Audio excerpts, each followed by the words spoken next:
Hello, Hartford. I am Mark Stewart, also known as Stewart for Hartford. I'm going to show you my ballot. So this is what District 1 voters will see.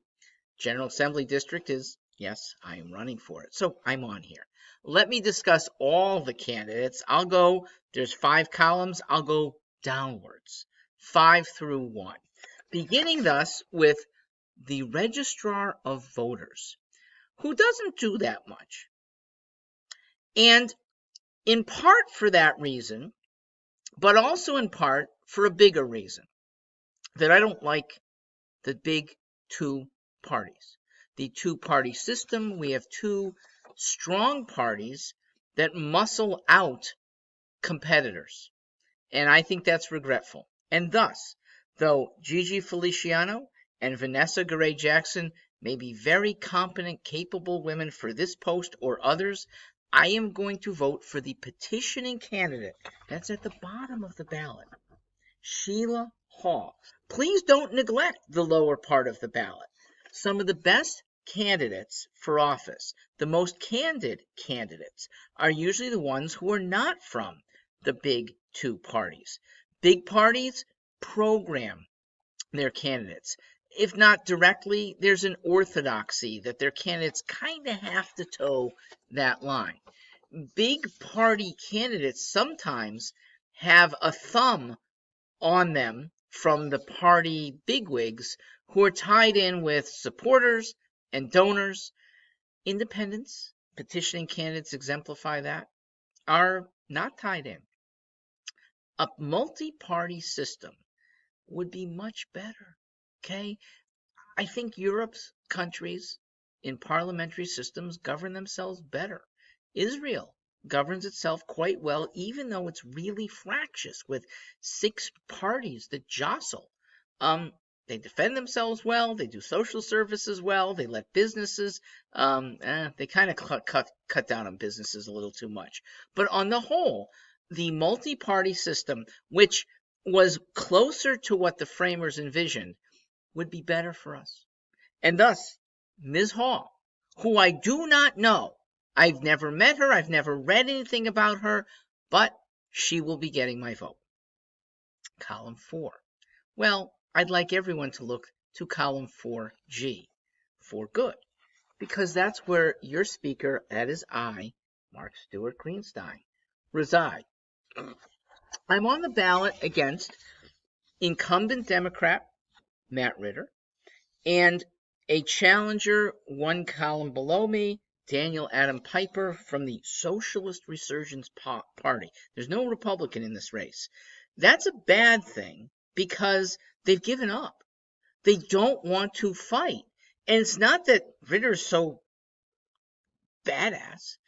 It's that the city of Hartford is so Democrat dominated that Republicans fear getting beat. I don't think they should fear it. Even if you get beat, you can make a mark. That's what I'm doing, okay? Win or lose, this candidacy puts more stakes in the ground to return Connecticut to the kind of governance of the 70s and 80s, the kind of fiscal sanity that we had then, the kind of normalcy that our legislature promoted to the extent that they got involved at all. Our legislature gets involved in too many abnormal things, and it is led by the Democrats. Matt Ritter is a leader within the Democrats, and being able to stand up to the big man and having voters behind me who do respect an outsider, not from government service, recognizing that outside values and outside qualities may be better. That's what I bring. I would help the legislature run closer to your households. Households don't fritter away money. Households reward good behavior and punish bad behavior in their kids. The legislature does not do that with malfeasance in its state employees. And the upside, good behavior, they don't do merit pay for teachers. They don't do bonuses like they should for bringing in business from out of state. A governor should do that. A legislature should empower our governor to do that. So, easy call here. It would be I on line 4G, Mark Stewart Greenstein. If you want to see a lot more, you can go to stewartforliberty.com, because I ran for governor 2 years ago. There's a lot of relevant videos on that. Let us now move on. State senator, a three-person race there too. John Fanfara is the incumbent Democrat. Barbara Rui has run against him 5 times. She's the Republican nominee. And Mary L. Sanders of the Green Party. This is a tough call for me. The tough call between Barbara Rui and Mary Sanders.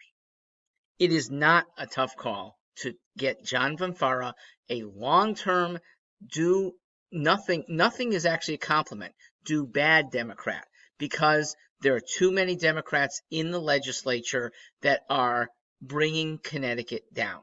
Fanfara is one of them. He should go. Whether that's at the hands of Barbara or Mary, I'm not sure. Barbara's a nice woman. I met her. She's fervent enough. She's principled enough. I do again like Green Party as a party, as a contender. Now, I think most of their values are wrong, but breaking up that two-party system, that has merit too. So it is a tough call. Please don't vote for Fanfara, okay? He's been in for 22 years. Unremarkable at best, and there's a lot of bad things that he and his Senate Democrats have foisted on Connecticut to move us from what was a wonderful state, ranked in the 80s and early 90s, #1 for quality of life. Even into the early 2000s, it still hung in there about number 5, 6, okay? We're deep in the double digits now, okay? We may be just above the median. That's sad, and it owes to bad government. Column 2, a three-person race here. Mary Fay, Republican. John Larson, incumbent Democrat. He has been with us for 20 years. And Tom McCormick, Green Party challenger. I am going to stay neutral in part because I'm moderating a debate among all three of them. So I will make comments about their parties, okay? All of them are nice people, okay? I've met every one of them, nice people. I don't think you go wrong on personal integrity with Larson, Mary Fay, or Tom McCormick. I do think you go wrong voting the Democrat Party. They are too powerful. They've used their power badly. They almost take us for, they take some people for granted. I think they take most of Connecticut for granted.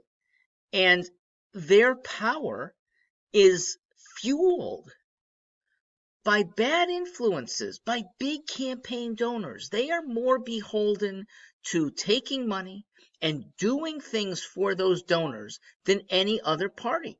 That deserves to be stopped. Democrats are the ones behind a lack of choice in schools. It really affects urban areas. It really should be choice throughout Connecticut.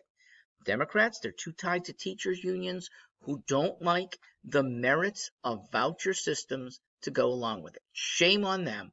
The party is decrepit, though I'm still a Democrat, small d, and registered D, their leadership should go. If for some reason you are compelled to vote John Larson on column 2A, and nobody's compelled, okay, you're his mother, okay? If you are his mom, use John Larson on the Working Families Party line 2D. He shows up, he got their endorsement. A small party that I think deserves to have influence, even though I think their values are quite wayward. They don't adhere to actually what working families want. But breaking up the two-party system, big goal here. If you really like to break up the two-party system, that would be a vote for Tom McCormick. And if you, I would like to see, if you like Mary Fay and can have a hold your nose vote on the Republican, aspect, because Republicans in D.C. have been horrible. Vote as a write-in, which is allowed.